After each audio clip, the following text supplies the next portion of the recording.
अथ श्रीमन्नारायणीयम् त्रयस्त्रिंशत्तमं दशकम् अम्बरीशोपाख्यानम्।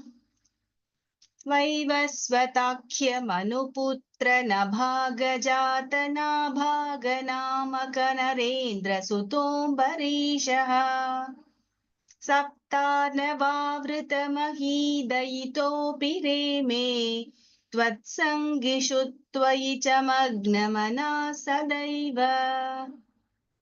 त्वत्प्रीतये सकलमेव वितन्वतोऽस्य भक्त्यैव देव न चिरादभृथाः प्रसादम्। येनास्य याचनमृतेऽप्यभिरक्षनाथम् चक्रम् भवान् प्रविततारसहस्रधारम्। सद्वादशी व्रतमथो भवदर्चनाथम् वर्षन् दधौ मधुवने यमुनोपकण्ठे। पत्न्या समं सुमनसा महती वितन्वन् पूजान् द्विजेषु विसृजन् पशुषष्टिकोटिम्। तत्राथ पारणदिने भवदर्चनान्ते दुर्वाससास्य मुनिना भवनं प्रपेदे। भोक्तुं वृतश्च स नृपेण परातिशीलः मन्दं जगाम यमुना नियमान् विधास्यन्। राज्ञाथ पारणमुहूर्तसमाप्तिखेदात् वारैव पारणमकारि भवत्परेण। प्राप्तो मुनिस्तदथ दिव्यदृशा विजानन् क्षिप्यन् क्रुधो धृतजटो विततानकृत्याम्। कृत्याम् च तामसि धराम् भुवनं दहन्तीम् अग्रेऽभिवीक्ष्य नृपतिर्न पदाचकम्पे। त्वद्भक्तबाधमभिवीक्ष्य सुदर्शनन्ते कृत्यानलं शलभयन्मुनिमन्वधावीत्। धावन्नशेष भुवनेषु भियास पश्यन् विश्वत्र चक्रमपि ते गतवान् विरिञ्चम्। कः कालचक्रमतिलङ्घयतीत्यपास्तः शर्वैययौ स च भवन्तमवन्दतैव। भूयो भवन्निलयमेत्य मुनिन्नमन्तम् प्रोचे भवानहमृषे ननु भक्तदासः। ज्ञानन्तपश्च विनयान्वितमेव मान्यम् याह्यम्बरीशपदमेव भजेति भूमन्। तावत् समेत्य मुनिना स गृहीतपादः राजापसृत्य भवदस्त्रमसावनौषीत्। चक्रे गते मुनिरदादखिलाशिषोऽस्मै त्वद्भक्तिमागसि कृतेऽपि कृपाञ्च शंसन्। राजा प्रतीक्ष्य मुनिमेकसमामनाश्वान् सम्भोज्य साधुतमृषु विसृजन् प्रसन्नम्। भुक्त्वा स्वयं त्वयि ततोऽपि दृढं रतोऽभूत् सायुज्यमाप च समां पवनेशपायाः। इति श्रीमन्नारायणीये अम्बरीशोपाख्यानं नाम त्रयस्त्रिंशत्तमं दशकं समाप्तम्। नारायणाखिलगुरो भगवन्नमस्ते। नारायणाखिलगुरो भगवन्नमस्ते। Nice, very nice chanting. धन्यवाद भगिनी, धन्यवाद। नमस्ते भगिनी। नमस्ते भगिनी। अथ श्रीमन्नारायण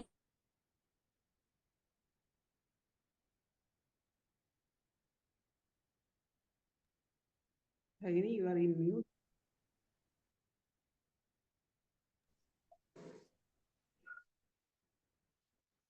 अथ श्रीमन्नारायणीयं त्रयस्त्रिंशत्तमं दशकम् अम्बरीशोपाख्यानम्।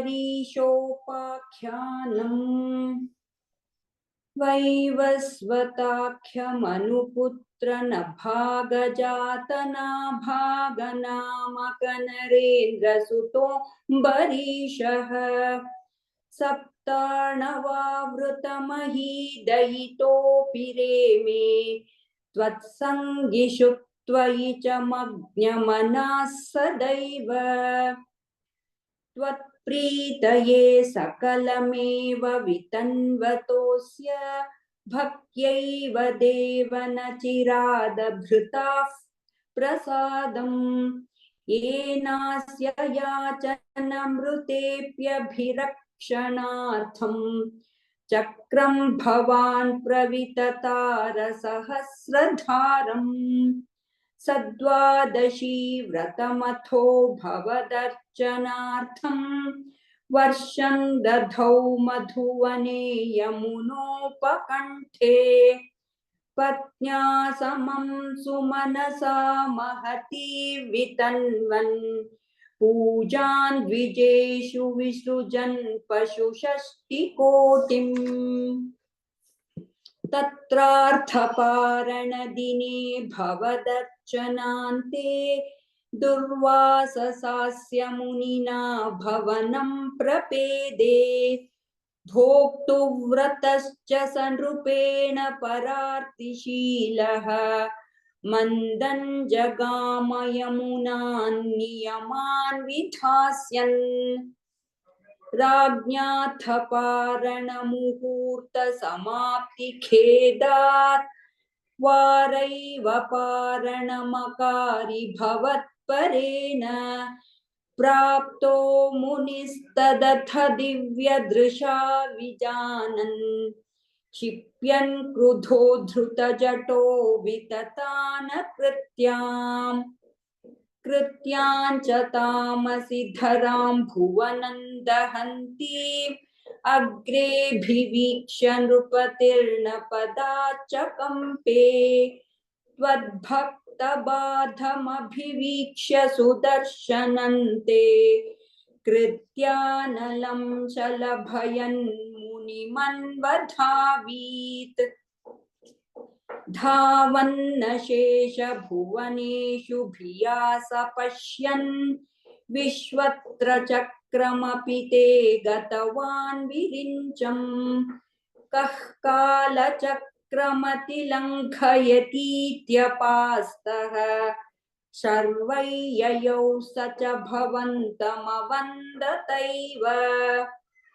भूयो भवन्निलयमेत्य मुनिन्नमन्तं प्रोचे भवानहमृषे ननु भक्तदासः। ज्ञानन्तपश्च विनयान्वितमेव मान्यम् याह्यम्बरीशपदमेव भजेति भूमन्।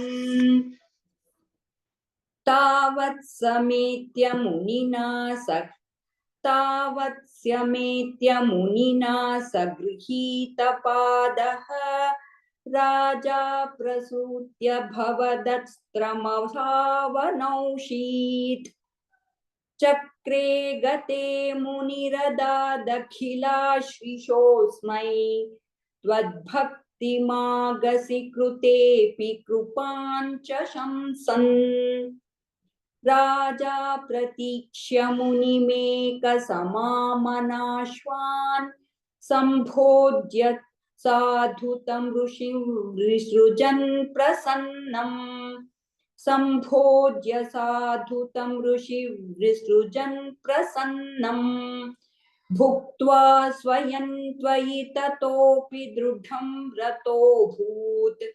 सायुज्यमाप च समां पवनेशपायाः। इति श्रीमन्नारायणीये अम्बरीशोपाख्यानं नाम त्रयस्त्रिंशत्तमं दशकं समाप्तम्। नारायणाखिलगुरो भगवन्नमस्ते नारायणाखिलगुरो भगवन्नमस्ते Nice, Bhagini. Very nice. Bhagini, fourth one, first pada one. Bhagini. तत्रार्थपारणदिने भवदर्चनान्ते Tatratha. तत्रार्थ पारणदिने Tatratha ಹೇಳ್ತಿದ್ದೀರಾ ತತ್ರಾರ್ಥ ಅದು ತತ್ರಾರ್ಥ ಇಲ್ಲ तत्राथ पारणदिने भवदर्चनान्ते ninth one second ಪದ ಬಗ್ಗೆ राजा प्रसृत्य भवत् राजा प्रसृत्यद्भवदस्त्रमत्सावनौषीत् राजापसृत्य भवदस्त्रमसावनौषीत् nice. धन्यवाद भगिनी नमस्ते भगिनी नमस्ते भगिनी अथ श्रीमन्नारायणीयं त्रयस्त्रिंशत्तमं दशकम् अम्बरीशोपाख्यानं वैवस्वताख्यमनुपुत्र नभागजात नाभागनामकनरेन्द्र सुतोऽम्बरीशः सप्तार्णवावृतमहीदयितोऽपि रेमे त्वत्सङ्गिषु त्वयि च मग्नमना सदैव त्वत्प्रीतये सकलमेव वितन्वतोऽस्य भक्त्यैव देव न चिरादभृथा प्रसादम् येनास्य याचनमृतेऽप्यभिरक्षणार्थम् चक्रं भवान् प्रविततारसहस्रधारम् सत्वादशी व्रतमथो भवदर्चनार्थं वर्षं दधौ मधुवने यमुनोपकण्ठे पत्न्या समं सुमनसा मगतिं वितन्वन् पूजां द्विजेषु विसृजन् पशुषष्टिकोटिम् तत्राथ पारणदिने भवदर्चनान्ते दूर्वाससास्य मुनिना भवनं प्रपेदे भोक्तो वृतश्च स नृपेण परार्तिशीलः मन्दं जगाम यमुनान् नियमान् विधास्यन् राज्ञाथ पारणमुहूर्त समाप्तिखेदात् वारैव पारणमकारि भवत्परेण प्राप्तो मुनिस्तदथ दिव्यदृशापि जानन् क्षिप्यन् क्रुधोद्धृतजटो विततानकृत्याम् कृत्या च तामसि धरां भुवनन्दकन्तीम् अग्रेऽभिवीक्ष्य नृपतिर्न पदाच कम्पे त्वद्भक्तबाधमभिवीक्ष्य सुदर्शनन्ते कृत्यानलं शलभयन् मुनिवन्वधावीत् धावन्नशेष भुवनेषु भिया स पश्यन् विश्वत्र चक्रमपि ते गतवान् विरिञ्चम् कः कालचक्रमतिलङ्घयतीत्यपास्तः शर्वै ययौ स च भवन्तमवन्दतैव भूयो भवन्निलयमेत्य मुनिन्नमन्तम् प्रोचे भवानहमृषेणनुभक्तदासः ज्ञानन्तपश्च विनयान्वितमेव मान्यम् याह्यम्बरीशपदमेव भजेति भूमन् तावत् समेत्य मुनिना स गृहीतपादः राजापसृत्य भवदस्त्रमसावनौषीत् चक्रे गते मुनिरदादखिलाशिषोऽस्मै त्वद्भक्तिमागसि कृपे कृतेऽपि कृपाञ्च शंसन् त्वद्भक्तिमागसि कृतेऽपि कृपाञ्च शंसन् राजा प्रतीक्ष्य मुनिमेकसमामनाश्वान् सम्भोज्य साधु तं ऋषिं विसृजन् प्रसन्नम् भुक्त्वा स्वयं त्वयि ततोऽपि दृढं रथोऽभूत् सायुज्यमाप च समां पवनेशपायाः इति श्रीमन्नारायणीये अम्बरीशोपाख्यानं नाम त्रयस्त्रिंशत्तमं दशकं समाप्तम् नारायणाखिलगुरो भगवन्नमस्ते नारायणाखिलगुरो भगवन्नमस्ते Yes, Bhagini. Very nice. Bhagini, can you repeat fifth shloka, fourth padam? Fourth part. Okay.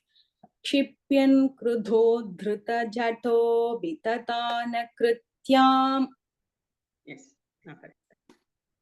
Nice. धन्यवादः धन्यवादः.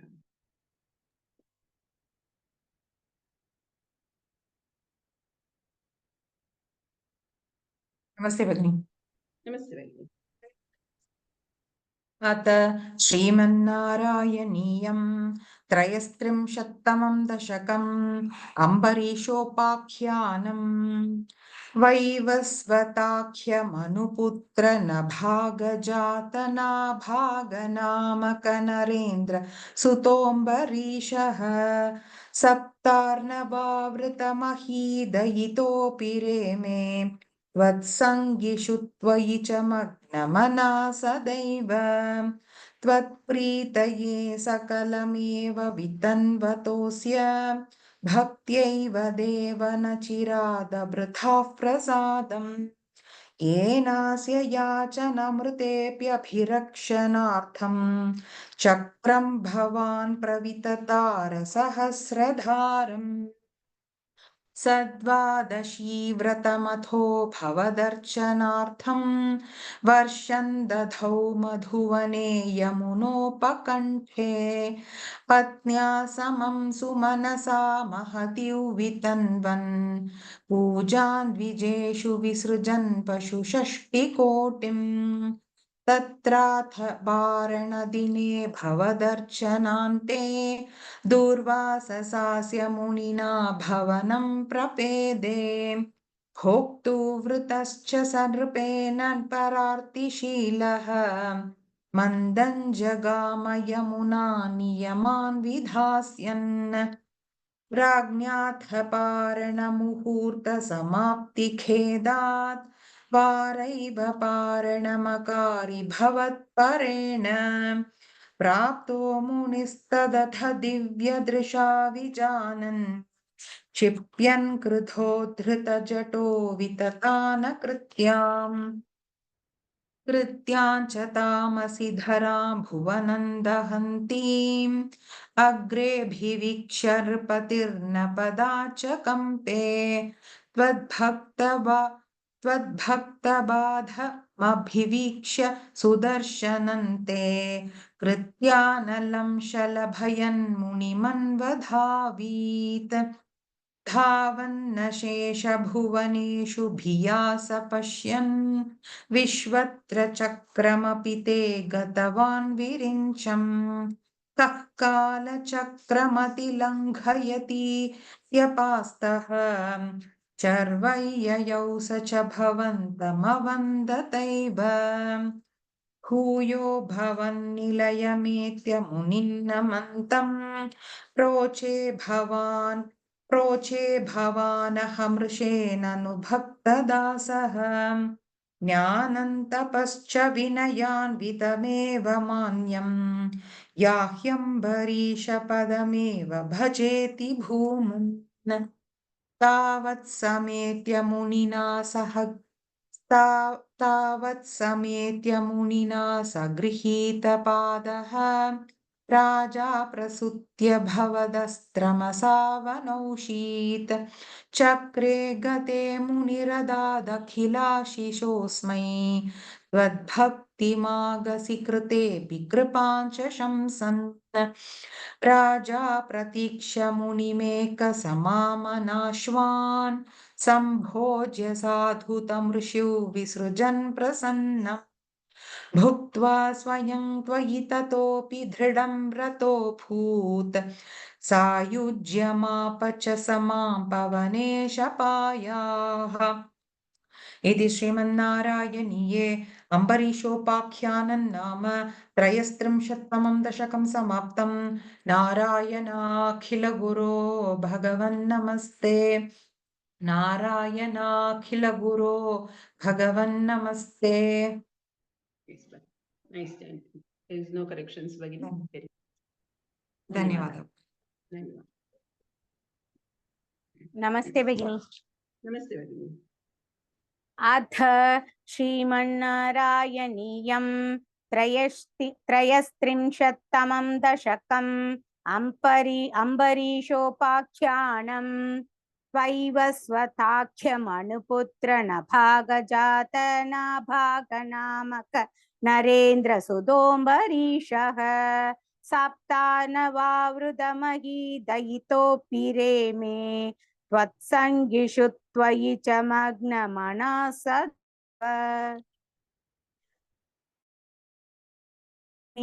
वितन्वतोऽस्य भक्त्यैव देव न चिरादभृताः प्रसादम् येनास्य याचनमृतेऽप्यभिरक्षणार्थम् चक्रं भवान् प्रविततार सहस्रधारम्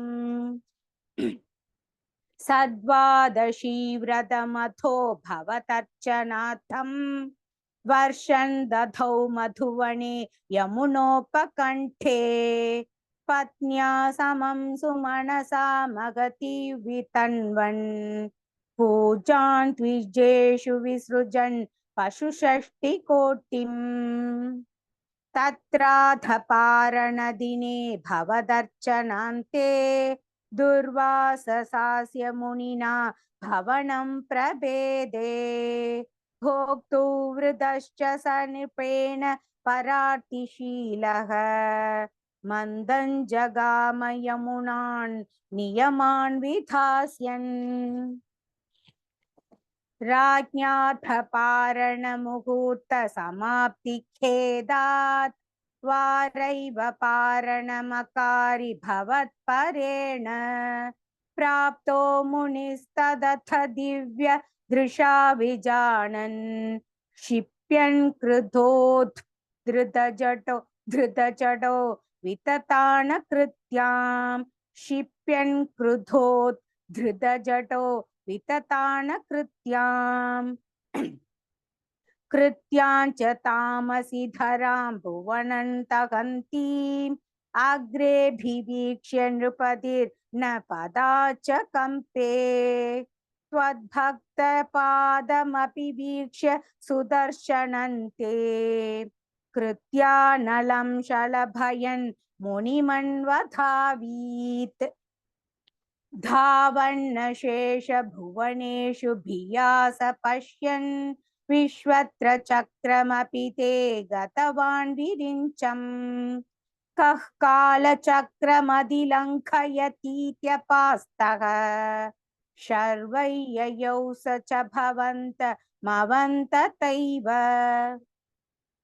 भूयो भवन्निलयमेत्य मुनिन्नमन्तम् प्रोचे भवानहमृषे ननु भक्तदासः ज्ञानं तपश्च विनयान्वितमेव मान्यं याह्यम्बरीशपदमेव भजेति भूमन्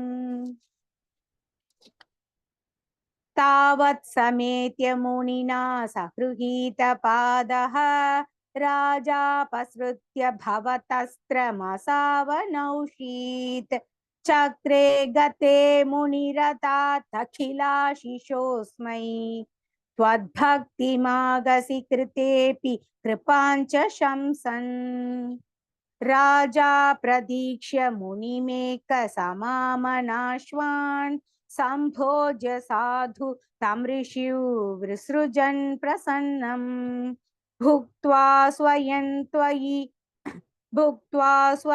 त्वयि ततोऽपि दृढं रतोऽभूत् सायुज्यमाप च समां पवनेश पायाः इति श्रीमन्नारायणीये अम्बरीषोपाख्यानाम त्रयस्त्रिंशत्तमं दशकं समाप्तम् नारायणाखिलगुरो भगवन्नमस्ते नारायणाखिलगुरो भगवन्नमस्ते Yes, Bhagini. Nice chanting. Bhagini, can you repeat second one, first line, Bhagini? It was second lagging. Shloka Bhagini Second, first pada. Okay त्वत्प्रीतये सकलमेव वितन्वतोऽस्य Yes, Bhagini. And seventh one, third pada, Bhagini. कः कालचक्रमधिलङ्घयतीत्यपास्तः Mati Langa. कः लङ्घयतीत्यपास्तः Yes, Bhagini. धन्यवाद नमस्ते भगिनी। Namaste, Bhagini. अथ श्रीमन्नारायणीयम् त्रयस्त्रिंशत्तमं दशकम् अम्बरीषोपाख्यानम् वैवस्वताख्यमनुपुत्र नभगजात नाभाग नामक नरेन्द्रसुतोऽम्बरीषः सप्तारवावृतमहीदयितोऽपि रेमे त्वत्सङ्गिषु त्वयि च मग्नम न सदैव त्वत्प्रीतये सकलमेव वितन्वतोऽस्य भक्त्यैव देव न चिरात् भृतः प्रसादम् येनास्य याचनमृतेऽप्यभिरक्षणार्थम् चक्रं भवान् प्रविततार सहस्रधारम् सद्वादशी व्रतमथो भवतर्चनार्थं वर्षं दधौ मधुवने यमुनोपकण्ठे पत्न्या समं सुमनसा महती वितन्वन् पूजान् द्विजेषु विसृजन् पशुषष्टिकोटिम् तत्राथ पारणदिने भवदर्चनान्ते दुर्वाससास्य मुनिना भवनं प्रपेदे भोक्तो वृदच्च सनृपेण परार्तिशीलः मन्दं जगाम यमुनान् नियमान् विधास्यन् राज्ञात्थ पारणमुहूर्त समाप्तिकेदात् वारैव पारणमकारि भवत्परेण प्राप्तो मुनिस्तदथ दिव्य दृशा विजानन् क्षिप्यन् कृधोत्थृतजठो विततान कृत्याम् कृत्याञ्च तामसि धरां भुवनन्तगन्तीम् अग्रेऽभिवीक्ष्य नृपतिर्न पदाच्च कम्पे त्वद्भक्तपादमभिवीक्ष्य सुतः शनन्ते कृत्यानलं शलभयन् मुनिमन्वधावीत् धावन्नशेष भुवनेषु भिया स पश्यन् विश्वत्र चक्रमपि ते गतवान् विरिञ्चम् खक्कालचक्रमतिलङ्घय तीत्यपास्तः सर्वैययौ स च भवन्तमवन्त तैव भूयो भवन्निलयमेत्य मुनिन्नमन्तम् प्रोचे भवानहमृषे ननभक्तदासः ज्ञानन्तबच्च विनयान्वितमेव मान्यम् याह्यम्बरीशपदमेव भजेति भूमन् तावत् समेत्य मुनिना स गृहीतपादः राजापसृत्य भवतस्त्र मसावनौषीत् चक्रे गथे मुनिरथा तच्छिलाशि चोस्मै त्वद्भक्तिमागसि कृतेऽपि कृपाञ्च शंसन् राजा प्रतीक्ष्य मुनिमेकसमाम नाश्वान् सम्भोज्य साधु तमृषि विसृजन् प्रसन्नं सम्भोज्य साधु त्रमृषि विसृजन् प्रसन्नं भुक्त्वा स्वयं त्वयि ततोऽपि दृढं रथोऽभूत् सायुज्यमाप च समां पवनेशपायाः इति श्रीमन्नारायणीये अम्बरीषोपाख्यानं नाम त्रयस्त्रिंशत्तमं दशकं समाप्तं नारायणाखिल गुरो भगवन्नमस्ते नारायण अखिल गुरो भगवन्नमस्ते. Nice, Bhagini. Very nice. Bhagini, can you repeat 8th shloka, 2nd and 3rd pada? Yes, but 1 minute. भूयो भवन्निलयमेत्य मुनिन्नमन्तं प्रोचे भवानहमृषेण भक्तदासः ज्ञानन्तबक्ष विनयान्वितमेव मान्यं याह्यम्बरीशपदमेव भजेति भूमन्. Second pada, Nanu Bhakta. Nanu. प्रोचे भवानहमृषेण भक्तदासः. And third padam, Jnanan Tapascha. It held Bakara Bhagini. Tapascha. ज्ञानन्तबक्ष Tapascha. ज्ञानन्तपश्च तपश्च. अस्तु भगिनि. Excellent. धन्यवादः भगिनि. धन्यवादः. नमस्ते भगिनी. नमस्ते भगिनी. अथ श्रीमन्नारायणीयं त्रयस्त्रिंशत्तमं दशकम् अम्बरीषोपाख्यानम् वैवस्वताख्यमनुपुत्रनभागजातनाभागनामक नरेन्द्रसुतोऽम्बरीषः सप्तार्णवावृतमही दयितोऽपि त्वत्सङ्गिषु त्वयि च मग्नमनाः सतैव त्वत्प्रीतये सकलमेव वितन्वतोऽस्य भक्त्यैव देव न चिरादभृताः प्रसादम् येनास्य याचनमृतेभ्यभिरक्षणार्थं चक्रं भवान् प्रविततारसहस्रधारम् सद्वादशी वृतमतो भवदर्चनार्थं वर्षन् दधौ मधुवने यमुनोपकण्ठे पत्न्या समं सुमनसा महती वितन्वन् पूजान् द्विजेषु विसृजन् पशुषष्टिकोटिम्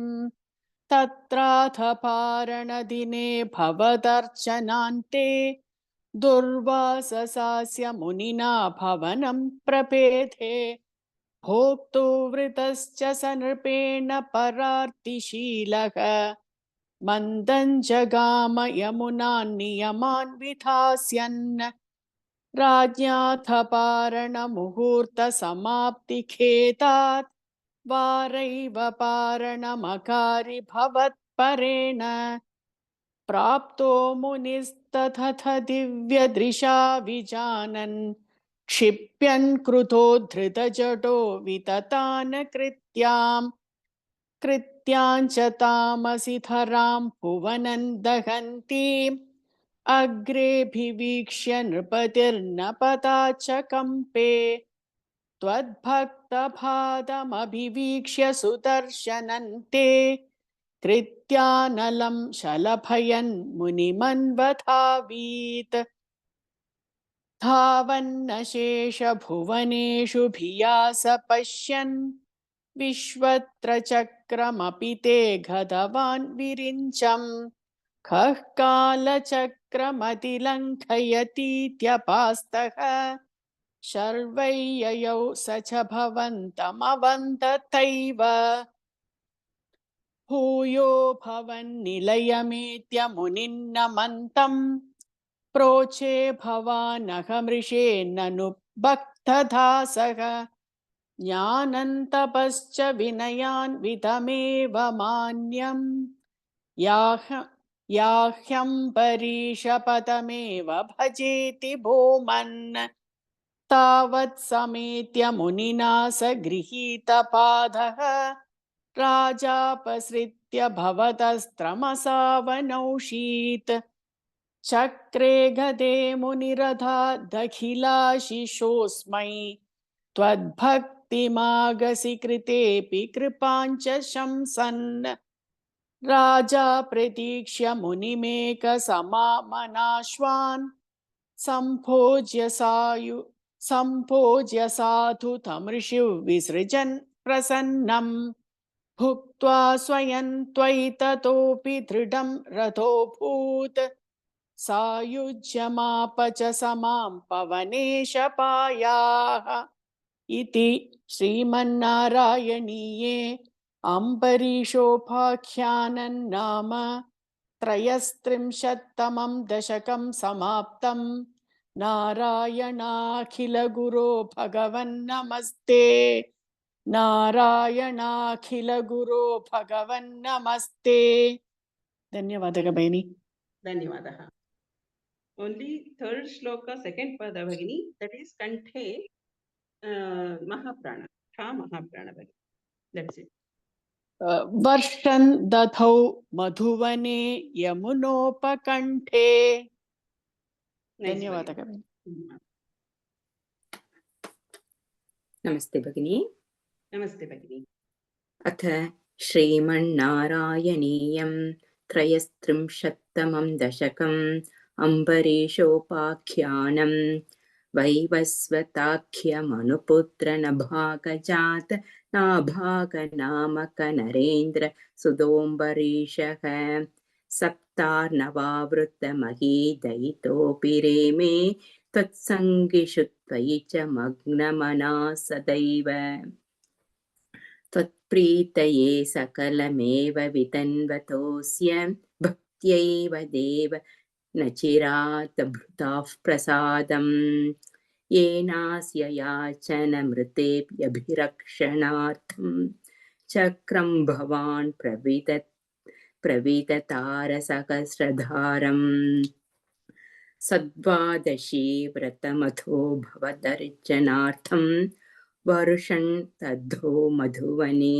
यमुनोपकण्ठे पत्न्या समं सुमनसा महती वितन्वन् पूजां द्विजेषु विसृजन् पशुषष्टिकोटिं तत्राधपारणदिने भवदर्चनान्ते दुर्वाससास्य मुनिना भवनं प्रपेदे भोक्तुं वृतश्च स निरुपेण परार्तिशीलः मन्दं जगाम यमुना नियमान् विधास्यन् राज्ञाधपारणमुहूर्तसमाप्तिखेदात् वारैव पारणमकारि भवत्परेण प्राप्तो मुनिस्तदथ दिव्यदृशाभिजानन् क्षिप्यन् कृथोद्धृतजटो विततान कृत्यां च तामसि धरां भुवनं दहन्तीम् अग्रेऽभिवीक्ष्य निरुपतिर्नपताच्च कम्पे त्वद्भक्तपादमभिवीक्ष्य सुदर्शनन्ते कृत्यानलं शलभयन् मुनिमन्वधावीत् धावन्नशेषभुवनेषु भियास पश्यन् विश्वत्र चक्रमपि ते गतवान् विरिञ्चं खः कालचक्रमतिलङ्घय तीत्यपास्तः सर्वं ययौ स च भवन्तमवन्तदैव भूयो भवन्निलयमेत्य मुनिन्नमन्तं प्रोचे भवानहमृषे ननु भक्तदासः ज्ञानन्तपश्च विनयान् वितमेव मान्यं याह्यम्बरीशपदमेव भजेति भूमन् तावत् समेत्य मुनिना सगृहीतपादः राजापसृत्य भवतस्त्रमसावनौषीत् चक्रे गदे मुनि तदातखिलाशिषोऽस्मै त्वद्भक्तिमागसि कृतेऽपि कृपाञ्च शंसन् राजा प्रतीक्ष्य मुनिमेकसमामनाश्वान् सम्भोज्य साधु तं ऋषिं विसृजन् प्रसन्नं भुक्त्वा स्वयं त्वयि ततोऽपि दृढन् रतोऽभूत् सायुज्यमाप स च मां पवनेशपायाः इति श्रीमन्नारायणीये अम्बरीषोपाख्यानं त्रयस्त्रिंशत्तमं दशकं समाप्तं नारायणाखिलगुरो भगवन्नमस्ते नारायणाखिलगुरो भगवन्नमस्ते Yes, Bhagini, very nice. Bhagini, can you repeat fourth shloka, third padam, Bhagini? भोक्तुं वृत्तश्च स नृपेण परार्तिशीलः Bhoktu vritascha. Anuswara, Bhagini. यस् भोक्तुं वृत्तश्च And sixth one, second padam, Bhagini. अग्रेऽभिवीक्ष्य निरुपतिर्नपताच्च कम्पे Nrupati. निरुपति Nru. N-R-U. निरुपति Ah, our practice yes, Bhagini. And seventh one, fourth padam, Bhagini. शर्वं ययौ स च भवन्तमवन्तदैव Taiva. Vanda Taiva. सर्वं ययौ स च भवन्तमवन्तदैव Taiva. T-H. तथैव Yes, that's it, Bhagini. धन्यवादः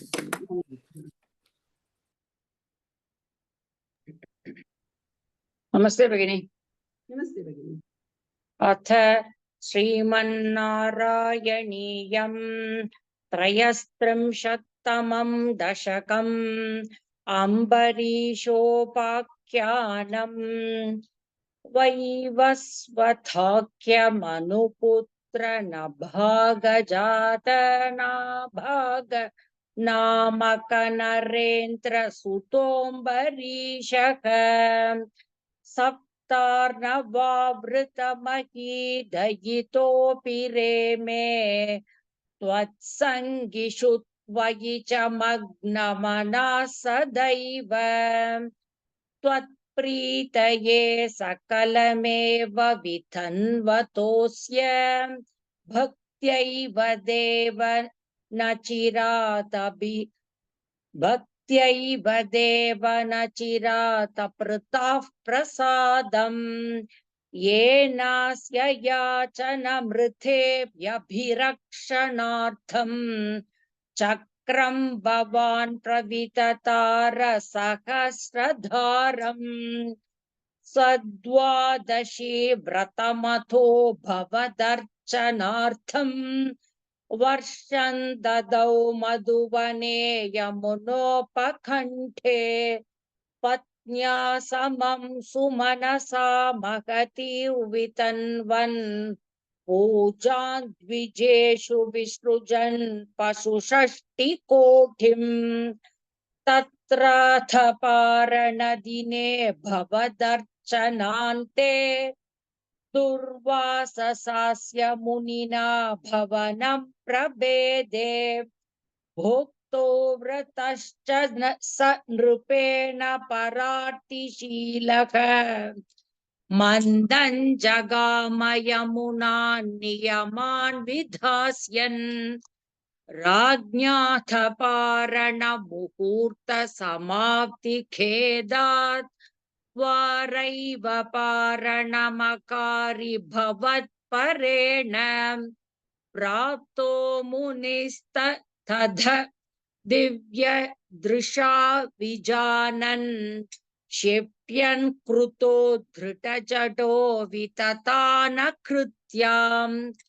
कृत्याञ्च तामसि धरां भुवनं दहन्तीम् अग्रे विवीक्ष्य नृपतिर्न पताश्च कम्पे त्वद्भक्तबादमभिवीक्ष्य सुदर्शनन्ते कृत्यानलं शलभयन् मुनिमन्वधावीत् धावन्नशेष भुवनेषु भियास पश्यन् विश्वत्र चक्रमपि ते गतवान् विरिञ्चम् कक्कालचक्रमतिलङ्घय तीत्यपास्तः शर्वय्ययौ स च भवन्तमवन्ददैव भूयो भवन्निलयमेत्य मुनिन्नमन्तम् प्रोचे भवानहमृषेणनुभक्तदासः ज्ञानन्तपश्च विनयान्वितमेव मान्यम् याह्यम्बरीशपदमेव भजेदि भूमन् तावत् समेद्य मुनिना स गृहीतपातः राजापसृत्य भवदस्तरमसावनौषीत् चक्रे गते मुनिरथात् अखिलाशिषोष्मै त्वद्भक्तिमागसि कृतेऽपि कृपाञ्च शंसन् राजा प्रतीक्ष्य मुनिमेघसमामनाश्वान् सम्भोज्य साधु तं ऋषौ विसृजन् प्रसन्नम् भुक्त्वा स्वयं त्वयि ततोऽपि दृढं रथोऽभूत् सायुज्यमाप स च मां पवनेश पायाः इति श्रीमन्नारायणीये अम्बरीषोपाख्यानं नाम त्रयस्त्रिंशत्तमं दशकं समाप्तम् नारायणाखिल गुरो भगवन्नमस्ते नारायणाखिल गुरो भगवन्नमस्ते Yes, ma'am. Bhagini, can you repeat first shloka first, Father? वैवस्वथाख्यमनुपुत्र नभागजात Vaivasvatakhya ta वै alpaprana kha mahaprana. यस भगिनी And fifth one, third padam, Bhagini. Fifth one third part प्राप्तो मुनिस्तदथ दिव्य दृशा विजानन् Yes, Bhagini. Sixth one, second padam. अग्रे विवीक्ष्य नृपतिर्न पताश्च कम्पे Padacha, not chan. Padacha, double cha. पदाश्च Shakara, Bhagini. Padacha, only cha. पदाच्च ओके ओके यस भगिनी पदाच्च कम्पे Yes. Ninth one, second padam, Bhagini.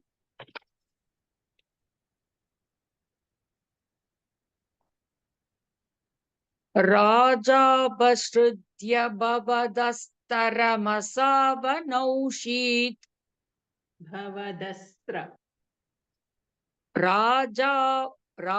राजापसृत्य भवदस्त्रमसावनौषीत् That's it. Dhanyavada. धन्यवादः भगिनी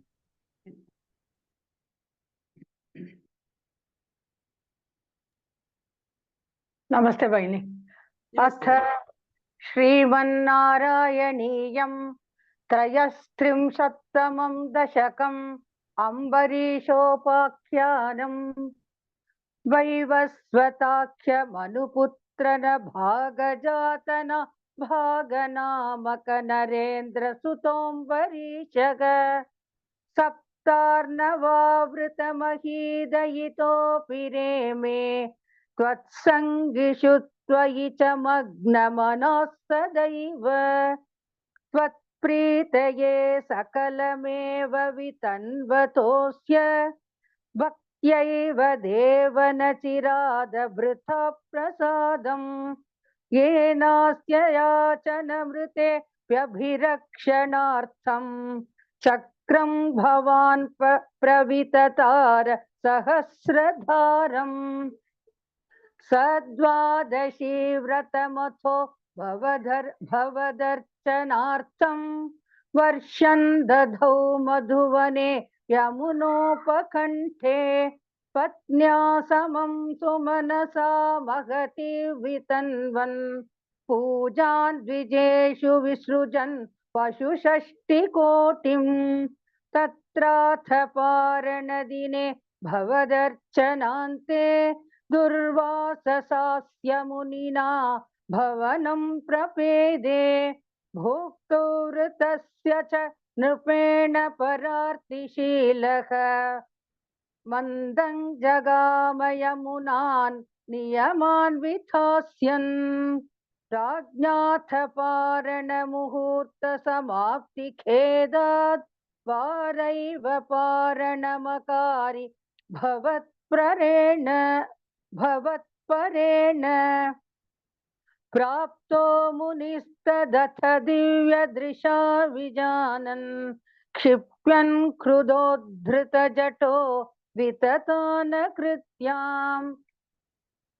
कृत्यां च तामसि धरां भुवनं दहन्तीम् अग्रेऽभिवीक्ष्य नृपतिर्न पदाच्च कम्पे त्वद्भक्तबाधमभिवीक्ष्य सुदर्शनन्ते कृत्यानलं शलभयन्मुनिमन्वधावीत् धावन्न शेषभुवनेषु भियास पश्यन् विश्वत्र चक्रमपि ते गतवान् विरिञ्चम् कक्कालचक्रमतिलङ्घयतीत्यपास्तः शर्वैययौ स च भवन्तमवन्दतैव भूयो भवन्निलयमेत्यमुनिन्नमन्तं प्रोचे भवानहमृषे ननु भक्तदासः ज्ञानन्तपश्च विनयान्वितमेव मान्यं याह्यं वरीशपदमेव भजेति भूमन् तावत् समेत्य मुनिना स गृहीतपादः राजापसृत्य भवदस्त्रमसावनौषीत् चक्रे गते मुनिरदादखिल शिशोऽस्मै त्वद्भक्तिमागसि कृतेऽपि कृतां च शंसन् राजा प्रतीक्ष्य मुनिमेकसमामनाश्वान् सम्भोज्य साधुत्रमृषिं विसृजन् प्रसन्नं भुक्त्वा स्वयं त्वयि ततोऽपि दृढं व्रतोऽभूत् सायुज्यमाप च समां पवनेशपायाः इति Repeat second and padam bagini. Last 10th shloka. full చెప్పేస్తాను Second and third సంభోజ్య సాధు తమృషు విసృజన్ ప్రసన్నం భుక్త్వా స్వయం త్వయి తతోపి దృఢం రతోభూత్ इति श्रीमन्नारायणीये